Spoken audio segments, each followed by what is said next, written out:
right, everyone. Thanks so much for joining in. We got a lot of people coming in tonight. We're going to blow your guys' mind with some awesome tax saving strategies to real estate investing that are extremely relevant, I think, this year.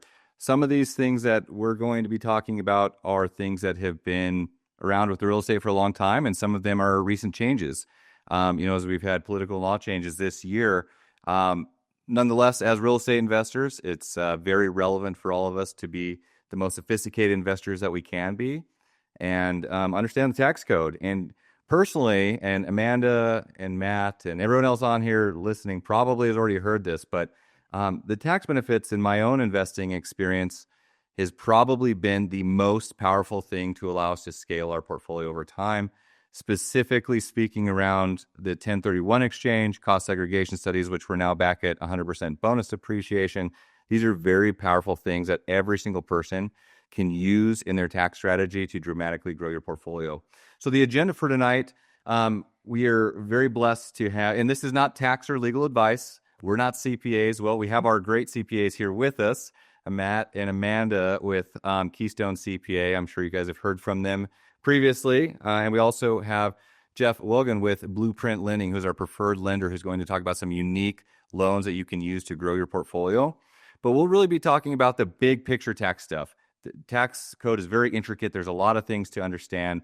But the big picture, like what are the most impactful things that every single person can do that's listening to this, as long as you're investing in real estate, to help advance your real estate investing goals.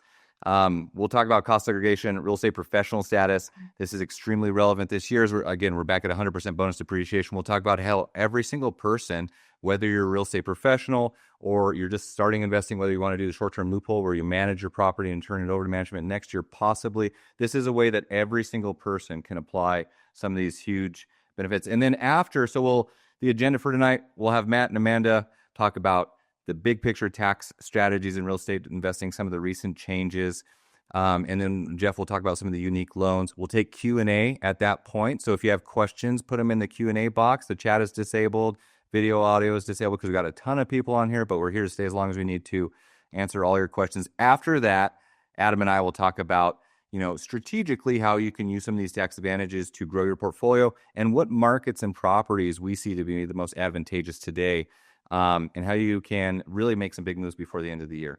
But before that, we have a special guest. This is my daughter, Isla. She's joining me tonight because her brother is at piano lessons, and we're parents just like everyone else or many other people. So this is what we got to do. Isla, say hi to everyone.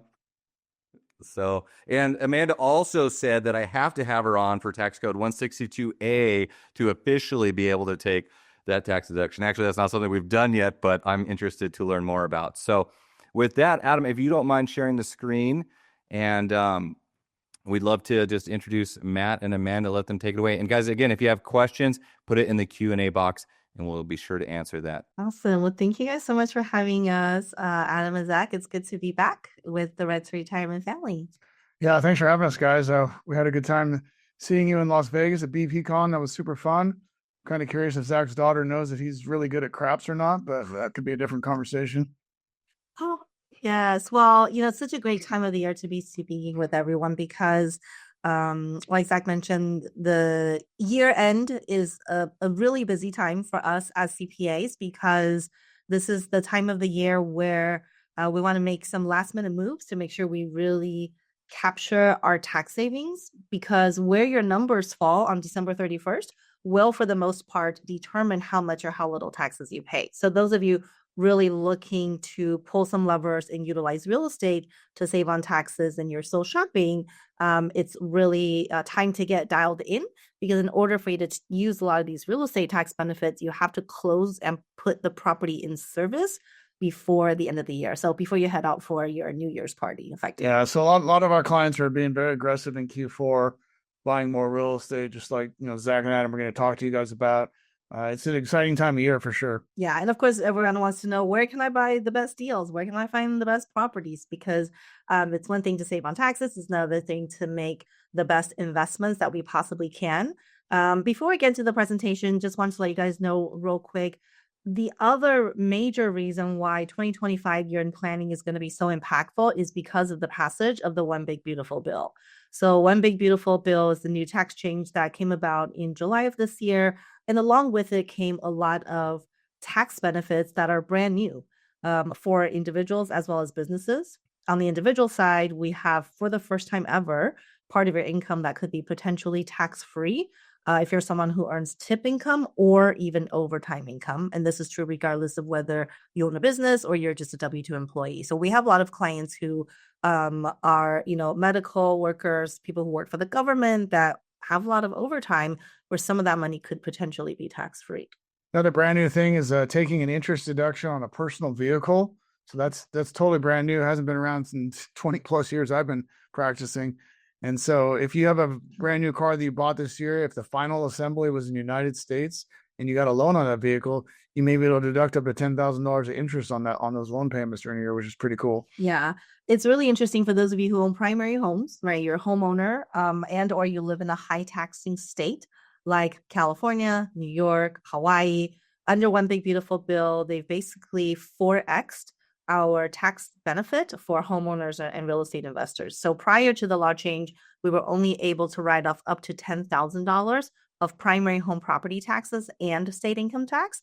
So now that has been increased to $40,000. So very, very significant. And of course, with respect to real estate investors, something that was mentioned was 100% bonus depreciation. So prior to law change, bonus depreciation was going to be 40%. Now at 100%, that basically more than double. So for a lot of our clients who've bought rental property this year, if they were, if it was a property where they were expecting 50,000 of depreciation, now it's going to be more than 100,000 for new acquisitions after January 19th, 2025. So a lot of cool things came out of the One Big Beautiful Bill. That's why from a tax planning perspective, we like it because there's goodies for everybody, right? Individuals, business owners, real estate investors, lots of different things you can take advantage of. Well, again, you have to kind of know how to do it the right way, how to take advantage. Things don't just happen automatically. And that's where having that open line of communication, especially in Q4 with your CPA or tax advisor, is really important. Is there something to add, Adam? I saw you unmute yourself. No, I'm just trying to make sure I'm getting the slideshow ready. Okay. Or maybe Zach. Was it Zach you were trying to mute yourself? Yeah, we're good. Well, just tell us when next slide. I think you guys are going through great info, but we're ahead of you or you're ahead of us on the PowerPoint. Adam's driving, so just let us know when we're at the right slide. Will do.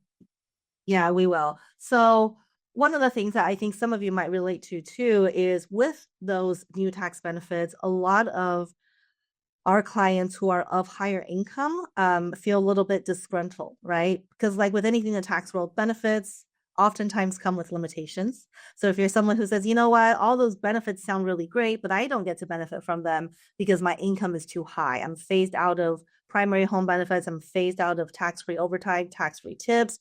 Then here is why rental real estate is super, super beneficial, because what you can potentially do is invest in rental properties and through real estate tax benefits, bring down your overall adjusted income for tax purposes and potentially get you in a position where you get to benefit from a lot of these new tax perks that come about as well. We kind of call it like strategy stacking, right? Where you add a couple of things on top of each other, and not only are you saving at 32% because that's your marginal rate, but now all of a sudden you're eligible for some child tax credits. You're eligible for this deduction that you weren't eligible for. So and they just layer on top of each other, which is pretty cool to see. Yeah. So let's talk about tax planning then. With respect to real estate investors year end, what are some of the things we should be doing? If we go to our first slide, it's, when we're meeting with clients right now, what we're talking about is how do we capture and maximize our write-offs, right? We all are good about writing off our mortgage interest and property taxes, insurance, but what about all of the overhead expenses we have with respect to our rental properties? We all of us on this call today were all in Vegas, right? And so that was a great time traveling to Vegas, flight, hotel, all of those things are potentially tax deductible. So now's the time to make sure. Maybe not the craps, but craps maybe for Zach, I think. I think those are ordinary necessary. He's at section 162.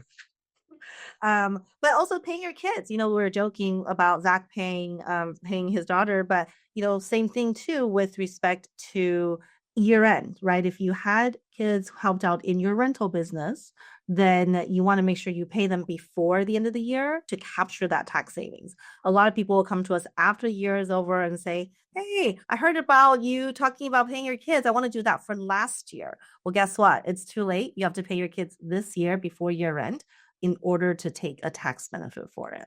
And this is the time of year where we like beat it over your head, right? With implore you guys to get your financial statements in order, right? Like this is a lot better time to be doing this than next March or April at the last minute, because when you do it at the last minute, guess what happens is you missed tax write-offs because you forgot about something. You didn't pull that credit card statement that you had some expenses on it. So things get overlooked. And that's another reason we see people often overstate their income because they're missing out on home office deduction, car expenses, income shifting, hiring kids, went to different conferences. All those things add up, and it adds up to thousands of dollars. Trust us, thousands of dollars every year that people overlook on their tax returns.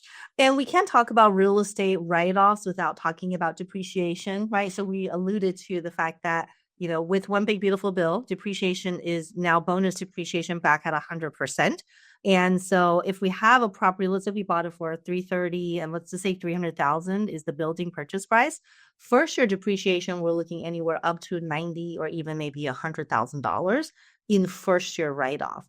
And so when you hear people talk about how I made a lot of money but didn't pay a lot of taxes through real estate, usually what they're talking about is write-offs and depreciation. Ideally, we're not talking about actually losing money.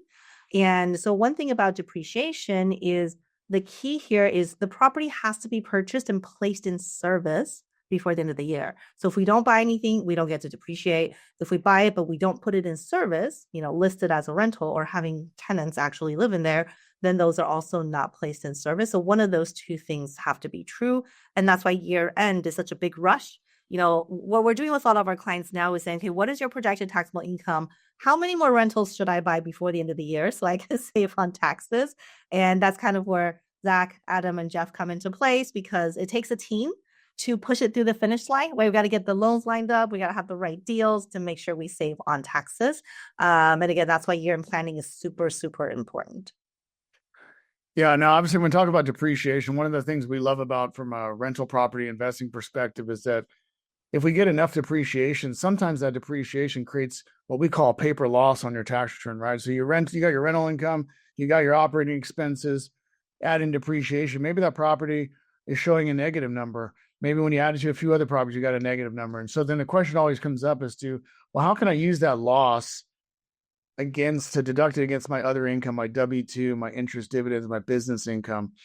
And we were jokingly talking about strategy stacking earlier, making $500,000, maybe it brings you down to $350 or whatnot. But there's people out there, maybe you're just getting started in real estate, right? Maybe you're making $100,000 or less.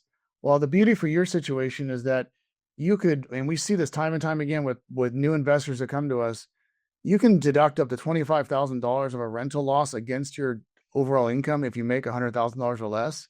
So it's not uncommon with one or two rental properties to be able to generate that loss on paper. And think about that. If you're paying tax on $100,000, now we're at paying tax on $75,000. That's 25% of your income that's taken off the table. That's going to be life-changing for somebody in that situation. So yeah. And that's our next slide, by the way, Adam.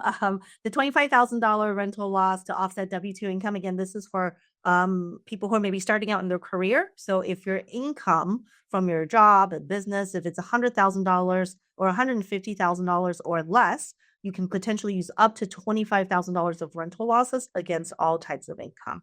I don't know why, but most CPAs, including us, we don't talk about this a lot, but it is definitely really significant, especially if you're someone who's starting out in your career in real estate. Being able to effectively take 25% of your total income off the table from having to pay taxes on is super, super significant. Think about it, right? That savings you're getting on that tax deduction, that could be a down payment on another rental property. So you could be making the same, you and your next door neighbor both work at the same company, you make $100,000 because you've got one or two rental properties. You're paying less taxes than your next door neighbor is, even though you're making quote unquote the same amount of money. That's the power of of using real estate for tax advantages. And just so you know, the 25,000 is in excess of rental income. So we can always use depreciation and write-offs against rental income. And then in addition, you can use another $25,000 against W-2 and other income. Now, of course, not everybody on here makes $100,000 or less. So we can go to our next slide. For those of you who make over $150,000, one of the ways to offset W-2 and other income using rental real estate is with real estate professional status. Now, if you are someone who's working W-2 full-time, it generally is difficult to be a real estate professional, because to be a real estate professional, one of the criteria is you have to have more time in real estate than your other jobs combined. So if you're working, 2,000 hours, you have to have more than 2,000 hours in real estate to be a real estate professional. Now, alternatively, if you are married to someone who is working part-time or stay at home, one of the strategies is for your spouse to be a real estate professional, right? Why do we care? Because when you are a real estate professional, or if your spouse is a real estate professional, rental losses can offset all types of income without limitations. We're also not limited to the 25,000 that we were just talking about in the previous slide. So this is where you can say, okay, I'm a doctor making 300,000. My spouse is a stay-at-home, and that person, my spouse, is going to try to qualify as real estate professional. Now we can use all of my rental losses against all of my medical income. Sort of what we call the marriage tax loophole for real estate investment. Yeah, it's just tax strategy stacking. If you're not married yet, don't worry. You can find you're single, go find a real estate professional to marry. It's just add those strategies on top of each other. Yeah, for real estate professional, as mentioned, there's 3 rules to meet, actually. First, more time in real estate than your job or other jobs combined. The second rule is you have to have at least 750 hours in real estate. So those of you who are realtors, brokers, Some flip. yeah, property managers, right? Those are all real estate time. And the third is you have to meet material participation on your long-term rentals, which simply means that you are involved in the day-to-day operations of your long-term rental property. So you can see, obviously, when you're investing in long-term rentals, this strategy can work really well in the right situations, but it does involve work. If somebody's telling you, I'm a real estate professional, I'm not doing anything for my properties, they're lying to you right off the bat. So it does take some involvement, but again, in the right situations, the right income levels, this can be a very powerful strategy to, again, move the needle. It's not uncommon for us to see somebody making $400,000, but with a real estate professional, now they're paying tax on $250,000 instead. And again, that's going to be life-changing. That can create additional down payments you can use to reinvest and continue to build your wealth. Yes. Now, of course, not everyone is fortunate enough to be a real estate professional or be married to one, right? You might just be a single person, or you might be a married couple, both with a high income job where neither one of you wants to do real estate more on a full-time basis. And that's where the short-term rental tax loophole comes in. All right. So short-term rental loophole, why do we call it a loophole? First of all, it's called a loophole because unlike regular rental properties, if you invest in short-term rentals, you are not required to be a real estate professional. In other words, you can have your full-time job. Real estate could be a side hustle. You could potentially use rental losses against W-2 and all of your other income, as long as you meet material participation hours. So there are a couple different ways to meet material participation hours. One is you have at least 500 hours in real estate. If you don't have that, another way to meet it is if you have at least 100 hours and no one else has more time than you.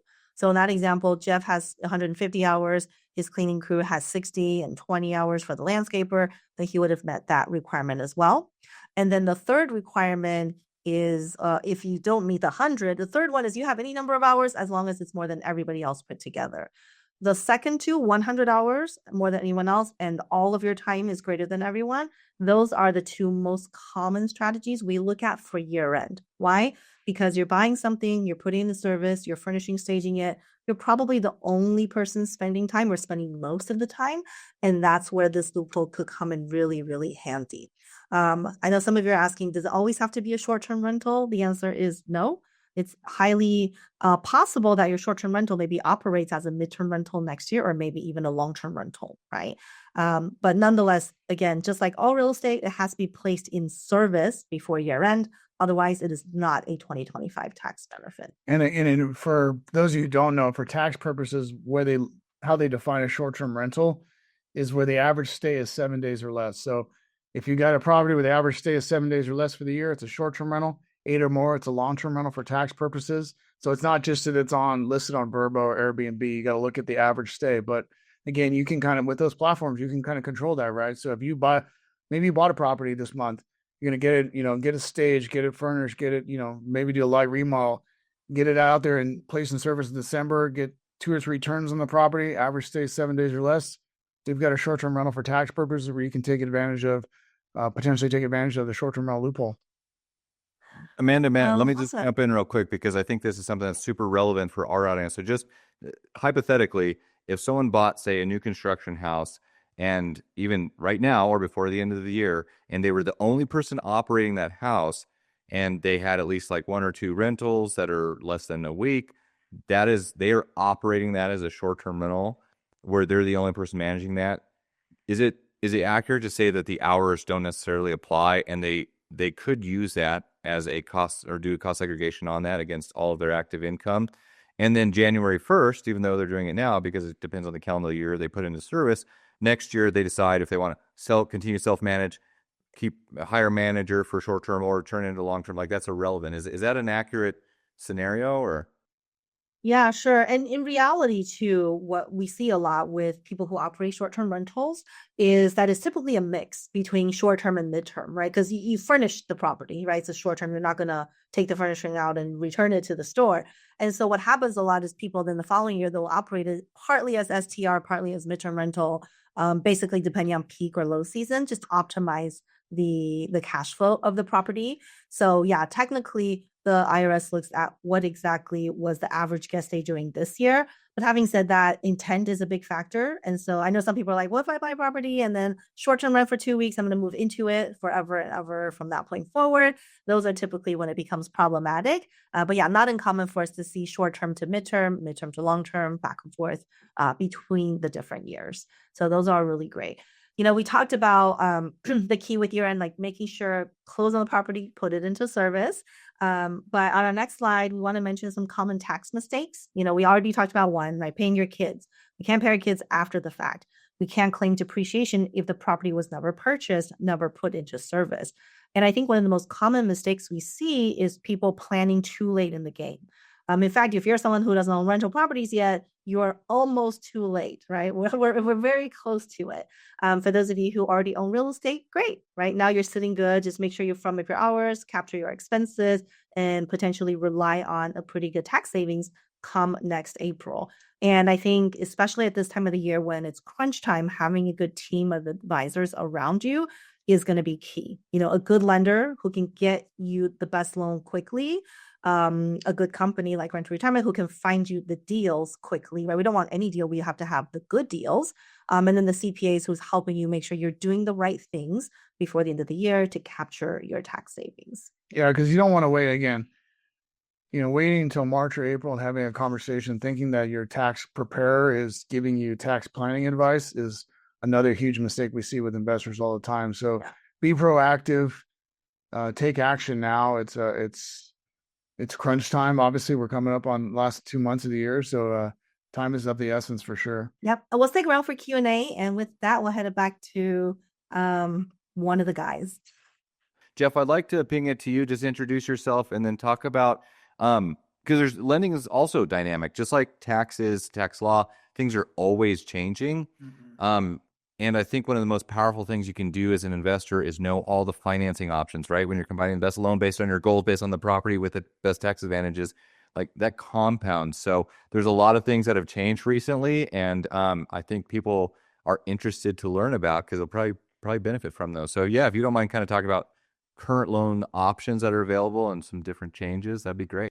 Yeah, that sounds good. And just to build off of what Matt and Amanda were saying real quick, time is of the essence. If you do want to close a loan or buy a property by the end of this year, we always ask, if you can, try to get started as early as possible, but just know that we can still close if you're in contract by the first or second week of December. It always makes the holidays a little fun and, keeps us on our toes and keeps it interesting, but we love what we do, so don't worry about us. And then regarding the different programs that are available. So the ones that we're doing primarily with Rent to Retirement right now, we have some options that are available through RTR that are not available in the open market typically. And what we're able to do with a lot of the new builds throughout the United States is use on the conventional products, there's some builder incentives and incentives that RTR offers that we can use to buy down the rates. And this is one of the strategies and one of the most effective strategies that we've utilized here over the last few years while rates have been high to beat these higher rates. And we're able to, on an adjustable rate, it's a 10-year ARM, which just basically means it's fixed for 10 years and then goes adjustable after that. But for the first 10 years, it's 3.75%. And then there's a true 30-year fixed program that is a 30-year fixed conventional principal and interest, where we're able to buy the rate down to 4.5% now. And then the other programs that we're doing a lot of with rent to retirement within investors as a whole are DSCR loans. And I'm not going to go too deep into what DSCR loans are, but if there's questions, I can answer them. But this is the commercial real estate product that's been available on the secondary market for years for commercial financing. And it's how all the big, commercial deals get done. It's been adapted to residential real estate for business purposes only, which means investment properties only. And so basically what we're doing is we're looking at the property as a business and the cash flow analysis of the business. The big benefit is that you don't have to qualify with your W-2 or your tax returns. We don't even ask for that. And we just look to make sure that the rent is covering the mortgage payment. And with this program, there's a couple of options. There's a true 30-year fixed program. And then there's also a 30-year fixed with a 10-year interest only option. With both of these, we're able to buy the rate down to about 5.5% now, which is really helping with the cash flow analysis on a lot of properties. And it's making the math again. And with the two different options, there's, like I said, the 30-year fixed principal and interest. That's just like a conventional loan where you make a set payment for 360 payments. And then there's another option that is the 30-year fixed with a 10-year interest only option. So it is amortized over 30 years. You can make a principal and interest payment if you'd like, just like a P&I, traditional conventional loan. But this program gives you the option of making an interest only payment. And so it really gives you the flexibility. And there's two approaches with this loan that, depending on what your primary objectives are, we have some clients that are looking just to maximize cash flow.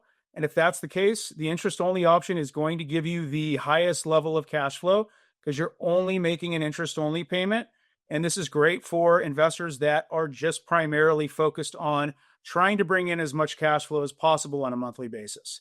The other option, and this is the way I typically recommend to use this program, is more of a cash flow management tool where it gives you flexibility as the investor to where you can make a principal and interest payment. So if you want to continue paying down the principal, you can, but it also gives you the flexibility of making an interest only payment without being late. So let's just say as you're building and starting to scale up your business, if you have a couple of tenants that move out, or potentially if you have a couple of large capital expenditures, let's say an air conditioner goes out or start having heater issues or roof needs to be replaced, this allows you to make an interest only payment on your properties without being late, where on principal and interest 30-year fixed loans, you have to make that P&I payment or else you're late. You can't make a partial payment.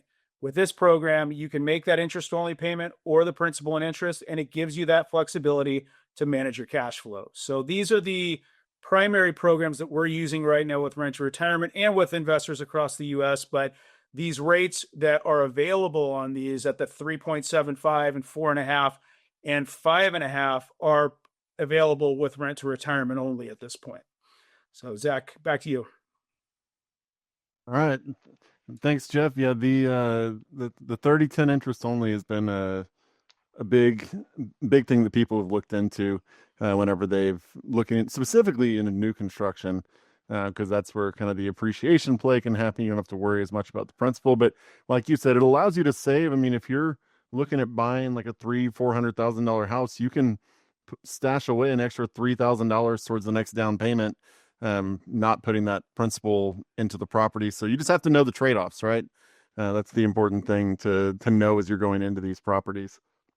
And really take a look at what your primary objective is as you're building your business. Some people are looking at it more of an appreciation play. Others are looking at it, from a cash flow perspective. So, and there's a way to balance that as well. Yep, absolutely. Now we've gotten quite a few questions here, and a lot of them, shockingly, are for the CPAs, and I see they've answered a lot of them. But I think a couple of them people haven't been looking at the Q&A. There was one here that is something we get all the time, and that is that if it's important to have a real estate CPA, right? Somebody who understands. But if I've been working with, Joe Smith CPA for, 10 years, and now I become a real estate investor, how do I determine if Joe Smith CPA is a good CPA for a real estate investor? Any job interview questions that we should be asking Joe? Yeah, I put that in the Q&A as well. So for those of you guys who submitted, I did answer some of those questions. You can just pull up in the Q&A box, and I did share it publicly so you guys can all see the answers. But yeah, finding a good CPA.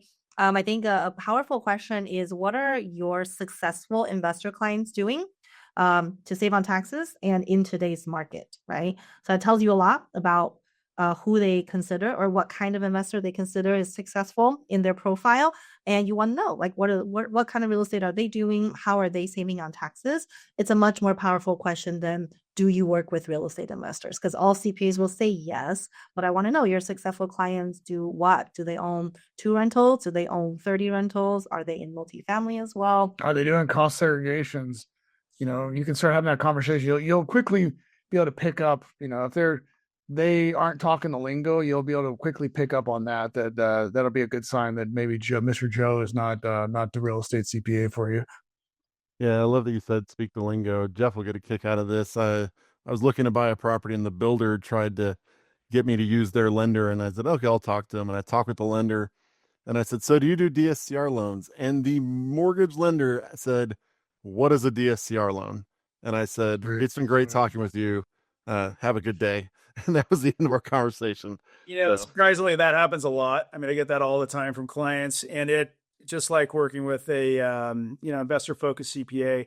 Same goes with lenders. If you're working with us or anybody else, I mean, you want to make sure you're asking the right questions and make sure that they're not just in the business for a year or two, or are waiting for rates to come down to start doing refinances again, and they're trying to do this as kind of a side gig. So it's in our industry, like in Matt and Amanda's, this is the hardest thing we can do, is work with real estate investors. And there's so many nuances that it takes, a certain level of experience in order to do it effectively. So, I mean, that's why most of the preferred lenders, prefer to stay out of the DSCR space, because of the challenges associated with it. So, yeah, but as an investor, I mean, if you're looking to invest and if you own a couple of real estate properties, I mean, doing a DSCR loan, granted, it's a different beast, but it's so much easier paperwork wise to, and I'm assuming that's a big proponent for what a lot of people are doing whenever it comes to their DSCR loans. Can you talk a little bit about just kind of the difference in work for the investor whenever they're getting a DSCR versus like a full doc conventional loan? yeah, absolutely. So, on the conventional side, I'm sure everybody's probably aware of this, but this is a full doc loan where we need to show your ability or the client's ability to repay the loan. And this really came out of the Great Recession. Because of the Great Recession, there was an act called the Frank-Dodd Act that basically made the minimum requirement that we have to show an ability to repay the loan, and we cannot have it based off of equity or credit score the way that we did prior to the Great Recession. And so because of that, now on conventional loans, we have to show either through a W-2 or through tax returns your ability to repay the loan. And that's why you guys hear the DTI cannot exceed 45 or 50%, depending on the program. And then on the DSCR loan, with that program, the way we meet that minimum requirement is we show the rent is able to cover the mortgage payment. And so with that program, we don't need to look at your W-2s, your pay stubs. It's a much easier underwrite in that sense, but there are some additional nuances on DSCR loans. It's not as easy as just, does the rent cover? And, oh, you qualify, like a lot of people do think. But, these are all the big investment banks on Wall Street that lend in this space, and they do all have a little bit of different guidelines. Can make our lives a little interesting occasionally if things start changing on the secondary market. But from a client's perspective, it is a much easier underwrite and a lot less paperwork on a DSCR loan typically than on a conventional loan. Yeah, especially when you start getting into that 7, 8 plus world, and you kind of download a lot of statement. So Matt and Amanda, I want to go to you. Vahan asked the question, said I fully manage 2 properties that I own myself. One is long-term rental, the other is short-term. But then Vahan also manages 15 properties for the family trust, but doesn't get paid with them. So I guess the question, the big one is, can work that he's doing for the family trust count towards the hours for real estate professional, or does that kind of fall into like just work you're doing? So what is the definition, I guess, of hours that you're putting into material participation? It's a good question. So obviously in a perfect world, it'd be a better fact pattern if you could get paid from your family trust. That really does support that. Hey, I'm in the property management business and I'm getting paid to do it. And that's even if you're not, I mean, you obviously we would want to make an argument that yes, you're managing 15 properties, that is real estate time. That should count for the 750-hour test, the more time in real estate than your other jobs. Because the property management is a real estate industry, obviously. But again, it's a better fact pattern if you're getting paid for it. So Yeah, I would say if you are a beneficiary of that family trust, then that's better because you're you're an owner of it. So if you're an owner, you don't have to pay yourself. But if you are not a beneficiary, you're literally just managing the family trust that you don't eventually or now own any of it. Then being paid is a much better fact pattern. And I would argue that you use this as an excuse for the trust to actually pay you for doing all of that work, right? If it's not your properties and doing it for your siblings and your parents, then might as well get paid. Who manages No such 15 thing as properties freelance. without, yeah, who manages 15 properties without getting paid? I think that's a tough job, right? What about, I think on the clarity on that point too is he was referring to the qualification, but to actually take the cost segregation, those are properties that he has to 100% own, right? Or Not necessarily as possibly 100%. I mean, if he's a beneficiary of a trust and he owns part of, he owns part of that trust, theoretically the trust can do a cost seg and, potentially reduce taxes there from the trust income.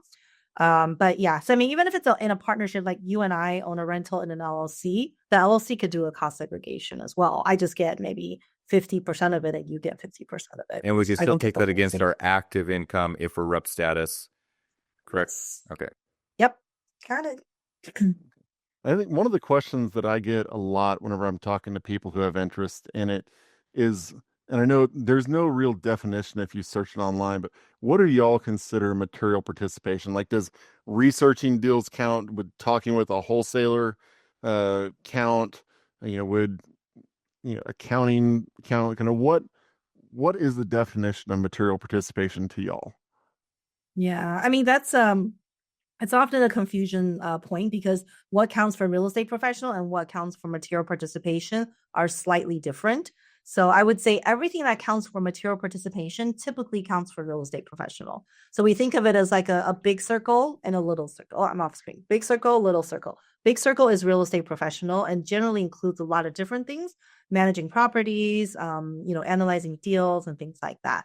In the smaller circle of material participation, those are property specific hours. So that hour or that time generally has to be associated with activity of a specific property. So in that context, for material participation, it does not include general education. It doesn't include deal analysis. It doesn't include going to conferences, but it does include research on property you already own. So like if I have an Airbnb or midterm rental or just regular long-term rental, and I'm researching on how do I have the optimum rental price, right? Whether it's nightly or monthly rate, then those generally count. if you're working with a lender or mortgage broker looking to kind of refi a property, looking at different options there, different market conditions, is it a refi, is it a potential sale, stuff like that, that should all count. You asked about accounting time. If you're doing like your own bookkeeping, that can count as long as you are involved in the day-to-day operations of your property. But hey, I'm just doing bookkeeping, I'm getting some statements from a property manager, I kind of run my own books once a month, that time is not going to count. But as long as you're involved in the day-to-day operations and one of those things is doing your own books, that time should count for sure. Okay.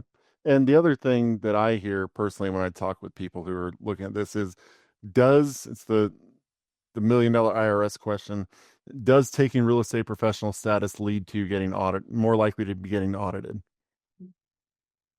A lot of people say that, a lot of CPAs say that, but that hasn't been our experience. And if you take a look holistically at accounting firms, I think, at least for our firm, we're very high on the percentage of people who are real estate professionals using COSEG and all that stuff.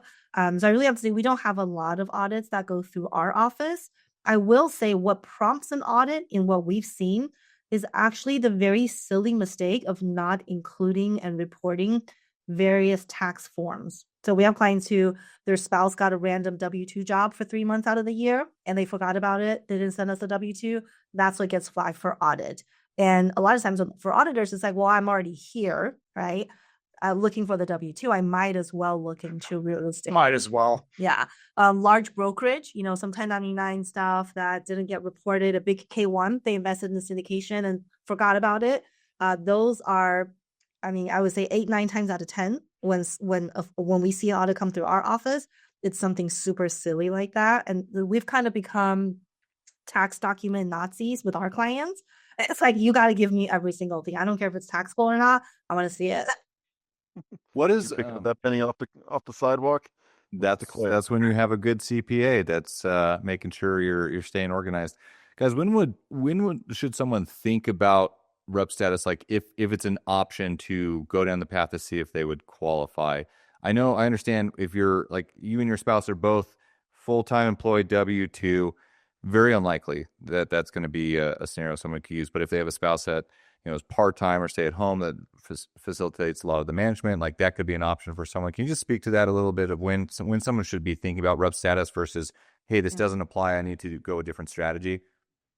Yeah, rep status basically any time if you are someone who does not have to work full time, or you have a spouse who does not have to work full time, or maybe you're a business owner where you're, what we call more level 3, where you're not in the day-to-days of that business. You have a team operating it for you that frees up your time to spend, more hours in real estate.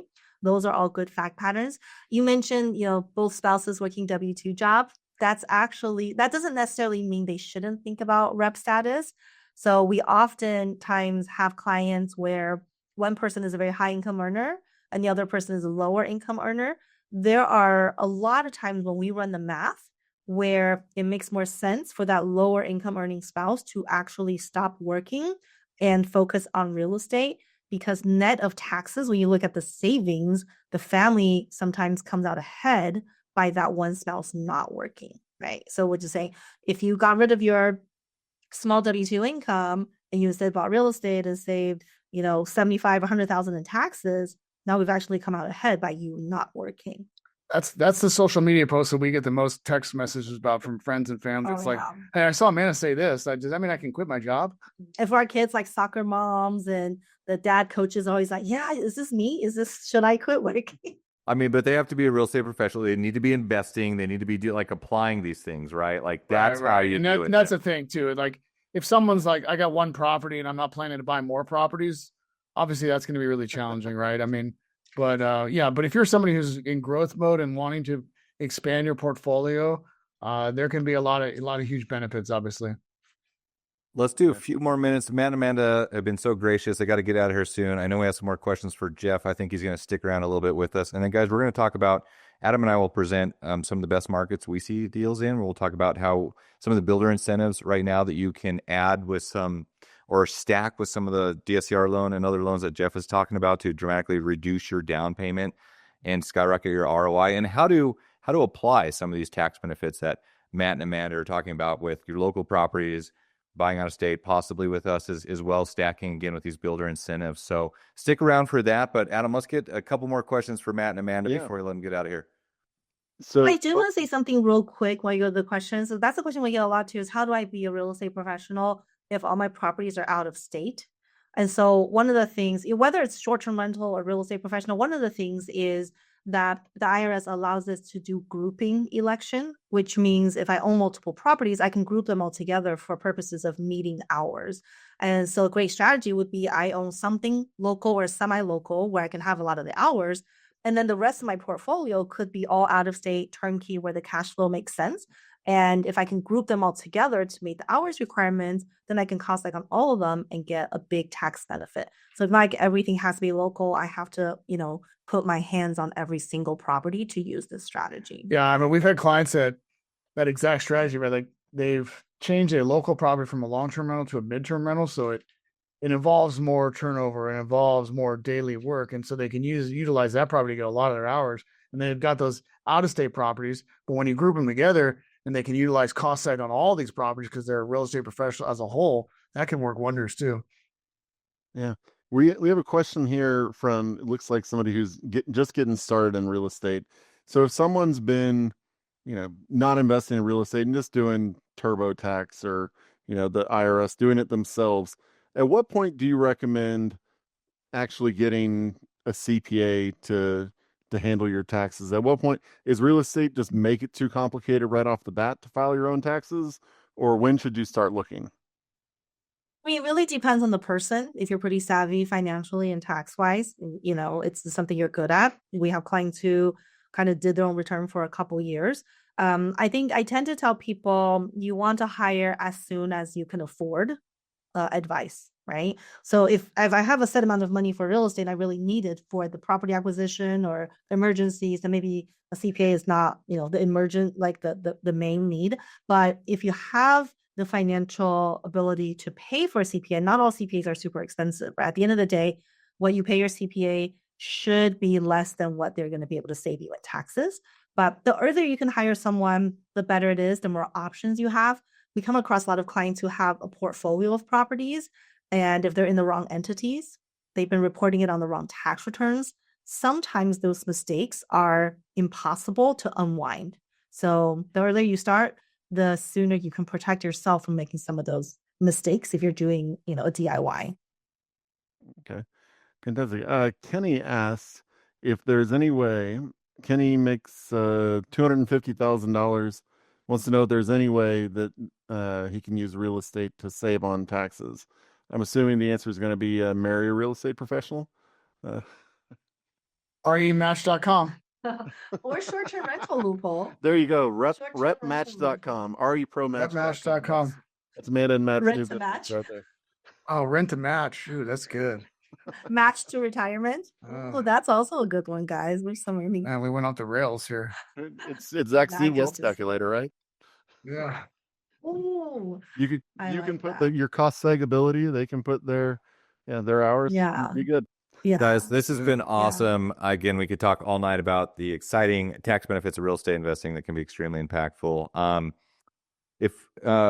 If people want to connect with you, can we put in the chat box how they can do that, or do we have a slide for that, or do you want to pass out your info? You put it. Yeah, sure. I'll put that in there. Let me put our contact information in there. Our company is called Keystone CPA. I guess I realized we didn't really do a big intro. So our company is called Keystone CPA, and we have a lot of great free resources on there. If any of the stuff we talked about today was new to you, you can't put chat. Oh, we don't have chat abilities. I think Adam or Zach, you might have to I activate. gotta zap them again. But anyway, I'll answer one of the KeystoneCPA.com. questions with KeystoneCPA.com. And we have a lot of great free resources. So if any of the stuff we are talking about is new to you, you can always check out a lot of the great free stuff. And like it was mentioned earlier, I'm on social media all the time. And so if you want daily tax tips, you can follow me on Instagram as Amanda Han CPA. Well, Instagram, Facebook, LinkedIn, I'm on all the different platforms. So if you want small daily doses of tax stuff, that's where you can find me as well. One more quick question before y'all hop off. If someone buys a property today, but qualifies for RE Pro in 26 or 27, can they retroactively go back and do a cost seg on the property they bought in 2025? So in that scenario, what will happen is they will do a cost seg for the 2026 year, because assuming that's when they qualify. So in that context, 2025, you'll put it in service, but we'll take regular depreciation. And then in 2026, when you have the hours for real estate professional, then you do cost segregation. Not only can you accelerate from the future, but you can also catch up as if 25 was accelerated. So you get a much bigger benefit in 2020. You'll still be able to benefit from the 100% bonus depreciation. It's just a matter of using cost seg in the year that you're going to qualify, so you can get the most benefit for it. Yeah. That's awesome, guys. Adam's going to put in the chat box how people can connect with you. I think we at least have a link to to fill out where they can schedule an appointment. But like we always talk about, I mean, to be a really successful investor, you need to build your team of professionals that are your advisors in each one of these areas, in lending, in finding the properties, managing them, the tax strategy. This is all super important. And having a team that is actually real estate investors themselves and like this is their specialty is extremely powerful to give you the best advice, especially when it comes to tax stuff, because there's a lot of different opinions out there, right? Just around like legal structuring, things like that. You can get lost in the nuance with it. But Matt, Amanda, thank you guys so much for joining in. I know you got to get to your kiddos now, so really appreciate the time. And I know that we didn't get all the questions, but I'm sure a lot of people will be following up.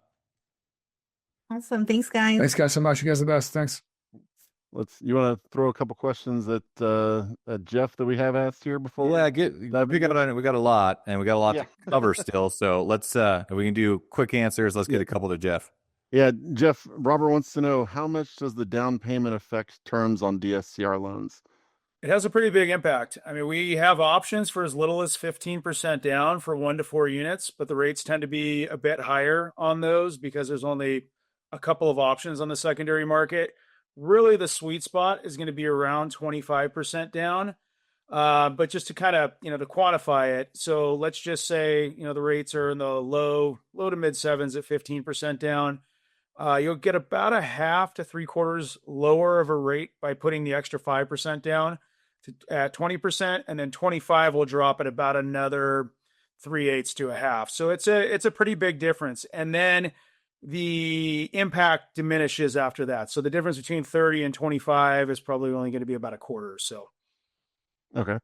And the 30-10 loan, they're asking, Larry wants to know, how does the amortization of a 30-10 loan compare to a traditional 30-year when intermittent payments are made during the interest-only period? So are you dropping your price, and how does that part work? Yeah. So, I mean, when you look at any interest-only loan like this, if you were just to make the interest-only payment for the first 10 years, you would end up with the exact same balance at the end of 10 years. And then it basically turns into a 20-year fixed loan. So your payment's going to go up at that point. Intermittent payments, anything that you pay up and above the interest-only payment's going to go directly to principal. And depending on how often those intermittent payments are occurring, how large they are, that's really going to impact what it looks like for the remaining 20 years once it converts to a fixed rate, or a P&I payment. And, that's why I say, if you're in the habit of making a principal and interest payment, you can make that full payment for the full 30 years and only use the IO option when needed. But if you want, Robert, if you want to reach out to me, and I realize I didn't do a very good job in the intro either, we'll put my contact information in the comments, and I can send you over a amortization calculator, kind of play around with you if you'd like, and kind of show you some different options depending on what you're forecasting as far as, your intermittent payment schedule. Thanks for watching the Rent to Retirement YouTube channel. Check out some of our other videos, like this one, or this one here.